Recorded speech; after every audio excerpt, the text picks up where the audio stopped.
I don't know if you know this already, but when you take a mineral supplement, something like magnesium, for example, you're not really taking 100% pure magnesium. What you're taking is a compound that contains magnesium. This one has magnesium citrate. That's a great type of magnesium.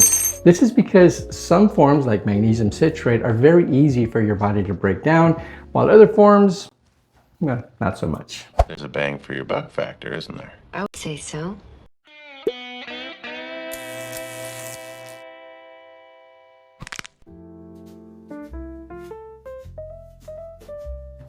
Hi, I'm Dr. V. Welcome back to the channel.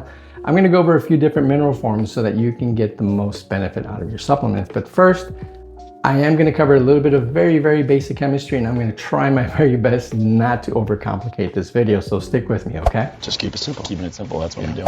When you read the labels on a nutritional supplement, you'll see names like calcium carbonate, magnesium oxide, potassium chloride. And I know it's like high school chemistry all over again. Please, no! No!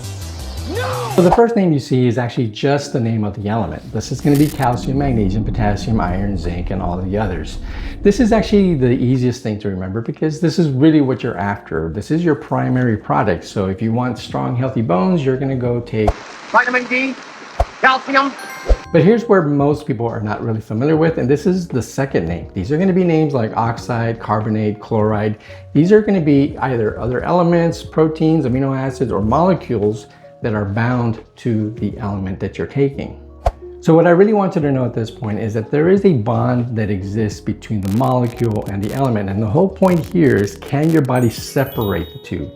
If it can, then it's easier for your body to actually use and absorb the element. This is referred to as bioavailability. But here's the thing, they're not all the same. Some have excellent bioavailability while others not so much. And there's one more thing. But wait, there's more. Your body will also use that molecule, and some of these molecules have their own unique health benefits which can help further target for your specific health goals. Think of it as an added bonus to your supplement. So with that in mind, let's go over a few examples. I'm going to be talking about magnesium primarily because magnesium is arguably the most versatile element that your body uses, from muscle function, cardio function, bone health, all the way down to DNA synthesis. In other words, magnesium is pretty awesome. I'm kind of a big deal.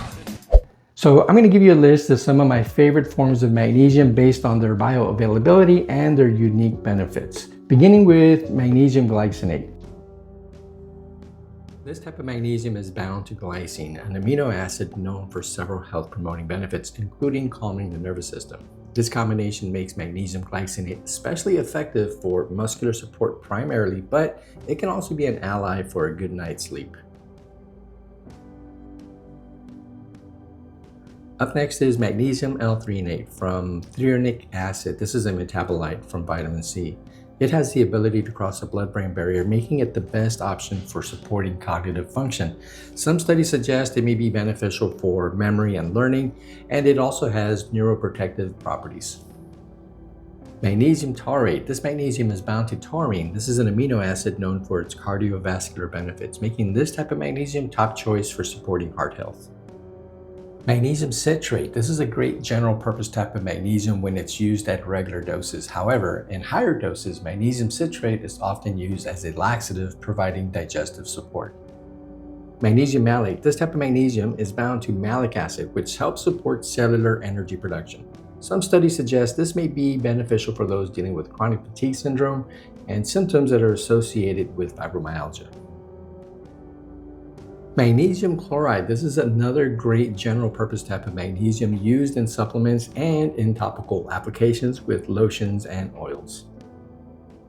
All right, so those are some of the magnesiums that I like, but I'm also going to go over a few that I try to avoid. And this is primarily because they have a very low absorption, which means that the vast majority of it's just going to sit in your intestine, and most of them will just create a laxative effect. With that being said, anything is better than nothing. So if this is all you have, by all means take it. I'd rather that you got 4% of something rather than 100% of nothing. All right, so let's begin with magnesium oxide, one of the worst forms for bioavailability with only about a 4% absorption. The rest of it will sit in the intestines unabsorbed, creating a laxative effect.